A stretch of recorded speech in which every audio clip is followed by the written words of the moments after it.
O Espiritismo desvenda os grandes enigmas da vida. De onde venho? Para onde vou? O que acontece após a morte?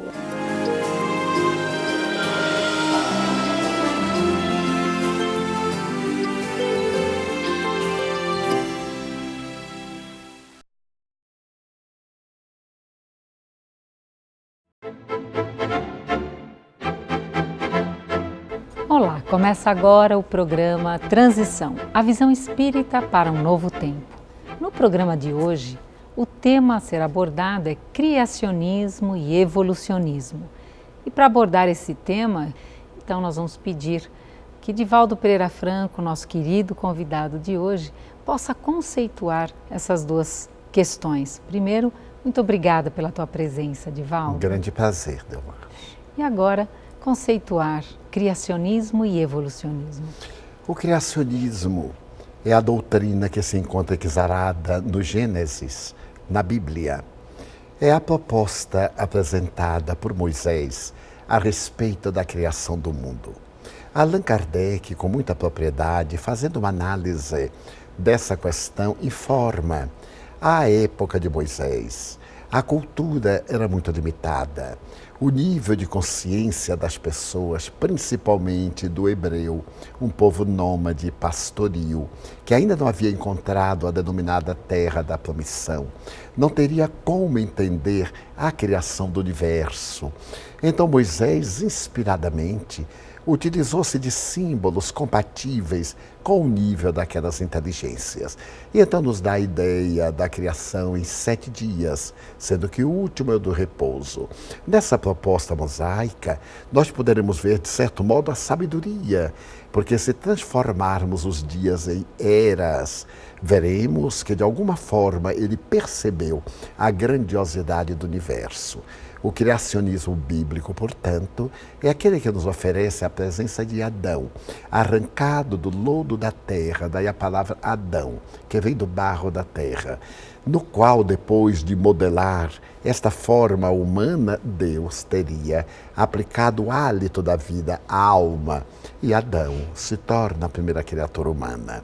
Logo depois, Deus dá-se conta que não ficava bem ao homem viver a sós, e então adormece Adão e tira-lhe uma costela, modelando a mulher. Aí nós vemos o surgimento do machismo, em que a mulher não é um ser independente, é parte do homem. Ela deve sempre servi-lo, infelizmente. Foi a colocação que defluiu desta formação bíblica. A imagem é muito bela, porque o lodo da terra é naturalmente a essência das substâncias químicas que irão formar o corpo, mas não de um momento para o outro. Em 1920, Freud declara o seguinte, com relação ao impacto na divulgação das ideias darwinistas. E ele diz: ao longo do tempo, a humanidade teve de suportar 2 grandes golpes na sua autoestima. Primeiro, constatar que a Terra não é o centro do universo. E segundo, quando a biologia desmente a natureza especial do homem e o relega à posição de mero descendente do mundo animal. O que você tem a dizer sobre isso, Divaldo? Que é uma declaração audaciosa, no bom sentido, Sim. Porque verdadeira. O homem biológico, porque o homem ser espiritual vem da divindade. O corpo foi o veículo de que a divindade se utilizou para desenvolver o psiquismo. Na visão da doutrina espírita, Deus nos cria simples e ignorantes. É que vale dizer, destituídos de complexidades e desconhecedores das informações. À semelhança de uma semente, para desabrochar a potência que se lhe encontra adormecida, necessita de um habitat, a terra, o calor, o heliotropismo, a umidade, o espírito para desenvolver as potencialidades divinas, o Deus adormecido, segundo o budismo, ou Logos de Platão, necessitava do habitat, que é a matéria. Então, todo esse processo deu-se desde o reino mineral, quando o psiquismo era a força de aglutinação de moléculas, passando ao vegetal, quando desenvolve a sensibilidade na seiva, ao animal, quando dá campo ao instinto, ao ser humano, quando desabrocha a inteligência, graças à cerebração, depois a intuição, a angelitude e assim por diante. Graças ao corpo, portanto, de herança animal, a potencialidade divina que dorme em nós alcança hoje o universo a ponto de nos permitir compreender abstrações, superando toda essa ancestralidade primitiva. E nisso Freud tem muita razão, porque a Bíblia dizia que a Terra era o centro do universo, que as estrelas eram lâmpadas mágicas para iluminarem a noite, e que numa batalha israelita o profeta parou o sol. Portanto, a Terra era o centro do universo. O Sol girava em torno da Terra para poderem lutar sempre na claridade. São colocações arquetípicas, mitológicas, fantasistas da história de um nobre povo, mas também com as fantasias que nós temos. Se olharmos, por exemplo, o dilúvio bíblico, nós temos o dilúvio amazônico, quando Ceci e Peri, depois das chuvas torrenciais, montando em uma palmeira, vão parar em um lugar, dali descem. As águas escoam, criam o rio Solimões, e Ceci e Peri procriam. E aí vem, é o mesmo mito que está embutido em todas as partes do nosso planeta e do universo. Então a proposta de Freud é absolutamente exata, com o único detalhe que ele vê o ser biológico como ser total, quando nós vemos ser biológico como parte da necessidade evolutiva, já que Allan Kardec nos demonstra que somos constituídos por 3 elementos: o espírito eterno, o perispírito, o envoltório, e o corpo, que é o instrumento desse desenvolvimento. Eu gosto também muito de uma visão também oriental de Aurobindo, onde ele diz assim, o espírito se materializou, nós somos espíritos materializados, chegou a hora de espiritualizarmos a matéria. Onde você percebe a dificuldade nesse processo evolutivo, já que estamos falando em evolução, já que fica tão claro o processo de evolução do mineral, vegetal, animal, e a inteligência é o ponto máximo nessa evolução, por que a dificuldade do ser humano refletir e pensar a respeito de ir além dessa inteligência e de permitir que a espiritualidade se faça presente, Divaldo? Porque algumas doutrinas religiosas nos ofereciam os céus de presente, com certos passos de mágica, o perdão no momento da morte, as celebrações religiosas post-mortem, o pagamento do dízimo ou de outra qualquer importância, as heranças deixadas para determinadas doutrinas religiosas, comprando o reino dos céus. Então, diz muito bem Aurobindo, quando diz que necessitamos de desmaterializar a matéria, ela nos serviu um período, agora que a comandamos, vamos diluir os seus impulsos. Certo dia, um espírito notável falou a Chico Xavier: você pode trabalhar nas materializações. E Chico materializou muito. Sim. Até um dia que Emmanuel disse: Chico, nós queremos espiritualizá-los e vocês querem materializar-nos. Uau! Então é necessário agora que nós nos desmaterializemos. Como? Sublimando as nossas energias. Já vemos isso nas fontes genésicas. Encaminhar as energias do sexo que procria para a construção de imagens na arte, na beleza, sem abandonar a sua função reprodutora e a sua função de troca de hormônios, modificar a nossa estrutura grotesca, pesada, para nos sutilizarmos na arte, no ideal, na beleza. Então, o pensamento de Sri Aurobindo é absolutamente real.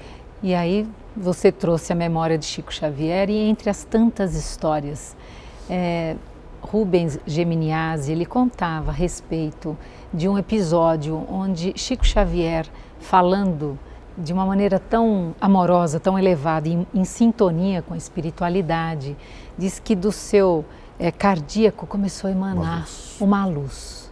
Não é? E diz que ele ficou tão constrangido que ele... cobria com paletó. Isso. É um fato. Conta essa história, porque ela tem com essa questão de já que estamos falando em processo de evolução, de como espiritualizar a matéria, porque parece que isso é etéreo, é sutil e não, é físico, é real. É denso. Isso, como e foi? Chico, graças às disciplinas morais, Sim. fez que a sua matéria fosse mais sutil do que a nossa. Isso. Para poder melhor canalizar as impressões do mundo espiritual. E conversava com um grupo de amigos, falando a respeito da transcendência da vida. Quando subitamente todos viram que do plexo cardíaco saía uma luz, e quando o Chico se deu conta, discretamente procurou ocultá-la, demonstrando mais do que uma humildade, para não ferir aqueles ainda grosseiros, que estamos na barbárie e no primitivismo, e a sua candura transcendental de uma matéria transformada numa energia, toda ela luminosa. É o nosso futuro. Isso. Fazer do corpo físico o vaso sagrado para que o espírito possa predominar. Porque ainda no dia a dia pouco se fala, muito menos se pratica essa sutilização da matéria, não é? É verdade. E porque muitos problemas nossos também são do corpo. Muitos dramas são do corpo animal, que ficaram na terra. Muitos impulsos nós não levaremos para o mundo espiritual. Muitas necessidades que dizem respeito à argamassa celular ficaram nela.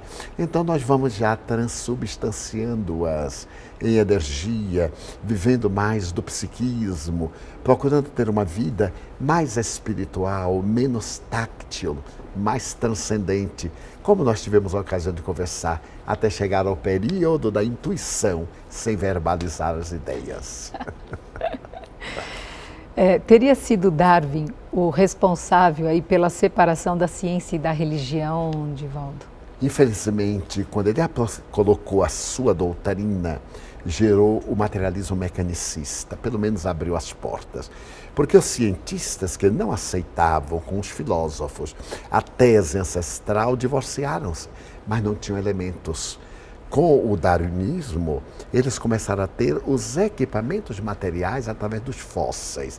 E logo depois, no fim do século XIX, graças à evolução das universidades, à descoberta da vida microbiológica, aos notáveis fenômenos da ciência, aprofundou-se a grande separação, tornando-se um abismo que o Espiritismo hoje vem preencher, colocando a ponte entre ciência e religião, através dos fatos de laboratório e da presença divina.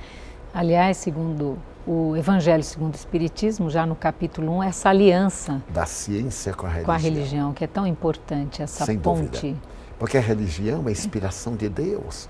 Graças a ela, nossa vida física é prolongada. Temos hoje, nas áreas da psicologia, instrumentos para o bem-estar, para a alegria de viver, para a felicidade, a comodidade, a velocidade. Hoje, a vida virtual, colocando-nos o mundo ao nosso lado, na intimidade do nosso quarto, as cirurgias, os transplantes de órgãos, quantas bênçãos da ciência que se viu obrigada a separar-se da tradição religiosa para evoluir, porque estava castrada a impossibilidade de romper com falsos paradigmas, que hoje são paradigmas da demonstração dos fatos.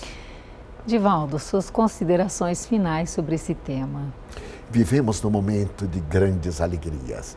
A ciência e a tecnologia ofereceram-nos patrimônios valiosíssimos. Sim. Chega agora o momento em que necessitamos evoluir moralmente para equiparar-nos, a fim de termos os mecanismos de conquistar o infinito no macro e no microcosmo e nos conquistarmos a nós mesmos, instalando no íntimo o reino de Deus.